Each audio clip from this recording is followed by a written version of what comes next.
तो इस वीडियो में बता रहा हूँ बेस्ट म्यूचुअल फंड जिसमें आप SIP कर सकते। सबसे पहले आता है सुंदरम मिड कैपिटल फंड, 24.5% का पिछले 3 साल का एवरेज रिटर्न है, 1% का एग्जिट लोड है और 0.9% का एक्सपेंस रेशियो है। एग्जिट लोड मतलब ये है कि अगर आज पैसा इन्वेस्ट करोगे और 1 साल के पैसे निकाल लोगे तो आपसे एक एग्जिट लोड लेगा जो कि परसेंटेज में होगा, वो चार्ज होगा जो कि आपके मेन कैपिटल में कटेगा। Invesco India small cap fund 28% का इसका रिटर्न है ईयरली, पिछले 3 साल का 28 है, 1% का इसका एग्जिट लोड है और 0.4% एक्सपेंस रेशियो है। यहाँ पे एक्सपेंस रेशियो का मतलब ये है कि जो कंपनी आपके पैसे को हैंडल करेगी वो आपसे एक चार्ज लेगी जो कि फिक्स होता है उसका, वो आपके प्रॉफिट लॉस से नहीं लेगी, वो आपके मेन कैपिटल से लेगी। मान लो आप 10% कमा लेते हो तो भी वो 1% लेंगे, और अगर आप कुछ भी नहीं कमाते हो तो भी 1% लेंगे, और फिर आपके पैसे से लेंगे, उससे मतलब नहीं उनको।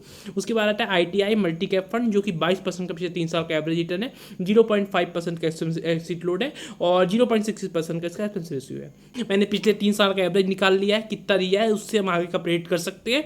म्यूचुअल फंड रिस्क के भरा होता है तो कोई प्रॉफिट गारंटी नहीं, अपने रिस्क पे इन्वेस्ट करना। बस एजुकेशन पर्पस के लिए, ज्ञान देने के लिए वीडियो बना रहा हूँ, तो लोग बस नाम बता रहा हूँ, मैं कोई प्रोफेशनल नहीं हूँ, मैंने सिर्फ ऐसे ही एनालिसिस किया, ठीक है। उसके बाद आता है बंधन स्मॉल कैप फंड, 32% का इसका रिटर्न है पिछले 3 साल का एवरेज, मतलब टोटल निकाल के 3 साल का उनका एवरेज कर दिया है, ठीक है, डिवाइडेड बाय 3 कर दिया है, टोटल इक्वल करके 1% का एग्जिट लोड है और एक्सपेंस रेशियो 0.9% का है।